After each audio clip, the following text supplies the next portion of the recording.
सच क्या है जो दिवाली पे होने वाले फायर क्रैकर एक्सीडेंट हैं। आज हम उसके बारे में बात करेंगे। फैक्ट्रीज डाटा एंड रिस्पॉन्सिबिलिटी किसकी है और कैसे इन्हें प्रिवेंट किया जाता है, इन बारे में। तो पहले इंट्रोडक्शन से शुरू करते हैं। तो हर साल फेस्टिवल सीज़न में या फिर ऑल अराउंड द ईयर हम काफ़ी ज़्यादा जो हैं फैक्ट्रीज़ में आग लगने, ठीक है, फायर फैक्ट्रीज़ में आग लगने और भी जो है फायर क्रैकर्स की वजह से इंसिडेंट्स होने की घटनाएं सुनते रहते हैं। देन अगर हम बात करें डेटा की, तो 91 जो है डेथ हुई थी 36 फायरवर्क्स इंसिडेंट्स में अप्रैल 2023 से लेकर मार्च 2024 तक। और ये होती रहती हैं लगातार और सिर्फ खबरों में आती हैं और फिर कुछ टाइम बाद वो गायब हो जाती है। देन प्रॉब्लम्स की बात करें तो स्मॉल फैक्ट्रीज़, छोटी छोटी फैक्ट्रीज में जो है मैन्युफैक्चरिंग होती है पटाखों की, और ये काफ़ी जो है सेफ्टी फेलियर है, यानी कि काफ़ी बड़ा जो है सेफ्टी फेलियर है घरों में जो फैक्ट्रीज खोल दी जाती हैं, जिस वजह से ये पता चलता है कि इंडिया जो है अभी डेवलपिंग इकनॉमी है। और ये सीजनल होता है, यानी कि पूरे साल जो है मैन्युफैक्चरिंग चलेगी और उसके बाद जब दिवाली का सीज़न आएगा उस टाइम मैन्युफैक्चरिंग इतनी नहीं होती, लेकिन सेल काफ़ी होती है। और स्टोरेज का भी एक जो हम आगे जाके बात करेंगे कि स्टोरेज भी कैसे प्रॉब्लम है। तो ये पूरे साल ही जो है प्रॉब्लम चलती है। ऐसा नहीं है कि दिवाली के आसपास ही होती है, इंसिडेंट्स दिवाली के आसपास बढ़ जाते हैं, लेकिन ये पूरे साल ही की एक प्रॉब्लम है। देन जो हम कह रहे थे कि इंसिडेंट्स जो होते हैं वो पूरे साल ही होते हैं, लेकिन दिवाली पे पीक कर जाते हैं। तो ये होते कब हैं? जब केमिकल मिक्सिंग होती है या फिर ड्राइंग प्रोसेस की जाती है, जब जो है काफ़ी ज़्यादा इंसिडेंट्स होने के जो है चांसेस रहते हैं। दैन चेन एक्सप्लोजन भी हो सकता है, जैसे कि बात की हमने स्टोरेज की। बल्क स्टोरेज कर दी जाती है छोटी सी जगह पे, बैड वेंटिलेशन होता है जिस वजह से कुछ हो सकता है केमिकल किसी पटाखे में ज़्यादा मिल गए हों या फिर गलत कंपोजिशन हुई हो, जिस वजह से वो इग्नाइट होने पर चेन जो है एक्सप्लोजन कर सकते हैं। देन पुअर वेंटिलेशन भी एक बड़ी प्रॉब्लम है। और मल्टी स्टोरी बिल्डिंग्स में कहीं पर भी ऐसे जगह नहीं होती कि आग लग जाए, एक्सप्लोजन हो जाए तो भाग सकें लोग। छोटी छोटी मल्टी स्टोरी बिल्डिंग्स में ही ये सब चल रहा होता है इलीगल। देन मेन जो इसके काज हैं वो है unsafe handling of pyrotechnic chemicals. ये केमिकल्स ऐसे होते हैं जो एक्सप्लोजन करने के लिए बनाए जाते हैं, तो इनकी जो है हैंडलिंग सही से नहीं होती क्योंकि स्किल्ड वर्कर नहीं होते। देन फायर फाइटिंग जो है इक्विपमेंट भी अवेलेबल नहीं होते साइट पे। जो मैन्युफैक्चरिंग और फैक्ट्रीज़ हैं वहाँ पर फायर फाइटिंग जो इक्विपमेंट्स होने चाहिए थे, फायर एक्सटिंग्विशर और भी जो फायर को रोकने के लिए ज़रूरी चीज़ें होती हैं वो नहीं होती।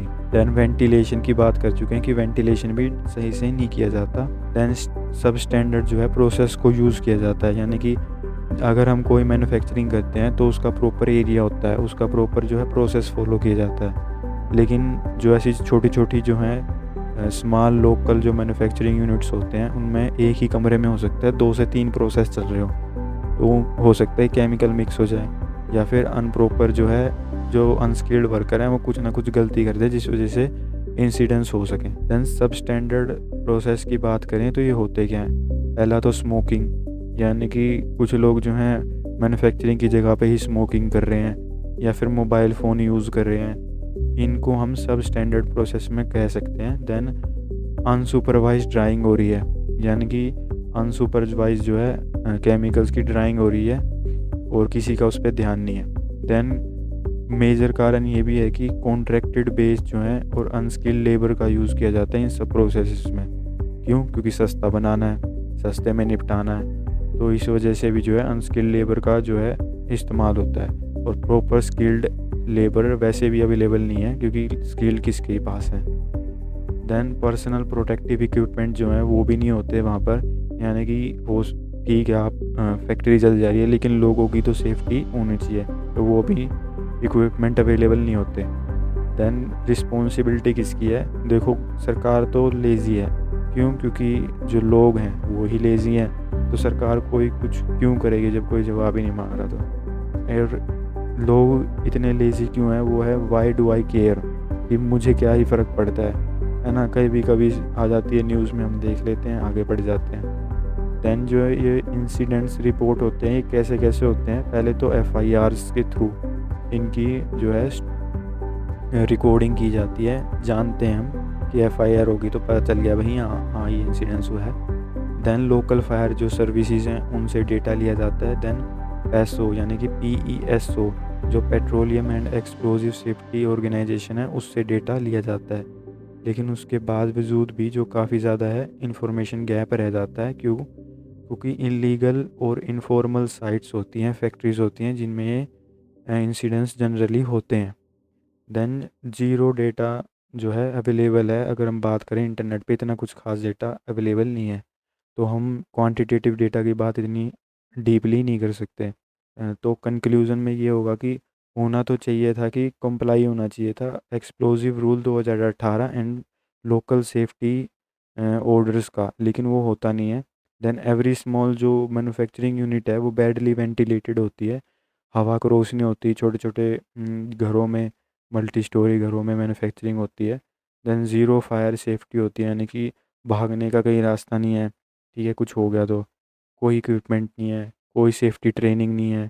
और अगर बात करें फायर फाइटिंग की भी, तो आपको पता ही है इंडिया की कि जो फायर फाइटिंग क्रू है कितने केपेबल है और कितनी उनके पास व्हीकल्स होते हैं फायर फाइटिंग के, बहुत कम है। देन फैक्ट्री का जो डिज़ाइन की बात करें तो वो तो एक मजाक ही है। क्यों? क्योंकि घरों में हो रही होती है मैन्युफैक्चरिंग। घरों घर घर घर में जो है लोग फैक्ट्री खोल के बैठे हैं, कोई सर्टिफिकेशन नहीं है, कोई लाइसेंस नहीं है, लेकिन कर रहे हैं। दैन छोटे से घर में जो है भर भर के फायर क्रैकर स्टोर कर लिए जाते हैं, पूरे साल जो है बनाए जाते हैं। देन दिवाली के आसपास क्योंकि डिमांड ज़्यादा होती है, तो उस टाइम तक, दिवाली तक स्टोर करने के लिए कहीं ना कहीं तो करेंगे, तो छोटे छोटे घर जो हैं वहाँ पे स्टोर कर लिए जाते हैं। और मैंने कई रिटेलर्स को भी देखा है, वो अपने घर में ही रखते हैं, देन वो डिस्प्ले पे रखते हैं थोड़ा थोड़ा करके, तो ये भी अनसेफ है। देन अभी तो हम अडल्ट्री जो बिजनेस है उसकी बात ही नहीं कर रहे, यानी कि नकली मावा, नकली खोया, नकली दूध, नकली पनीर, ये भी एक काफ़ी बड़ा बिजनेस है दी फेस्टिवल सीजन में। देन बात करें तो लास्ट नोट में मैं यही कहना चाहूँगा कि मनी ही मैटर करती है इन सब चीज़ों में। सिर्फ पैसा चाहिए, ठीक है, सस्ते में बनाओ महंगा बेचो। तो यही था आज की वीडियो के लिए। Thank you for watching my video. Like करें मेरे लिए, शेयर करें दूसरों के लिए और सब्सक्राइब करें हम सब के लिए।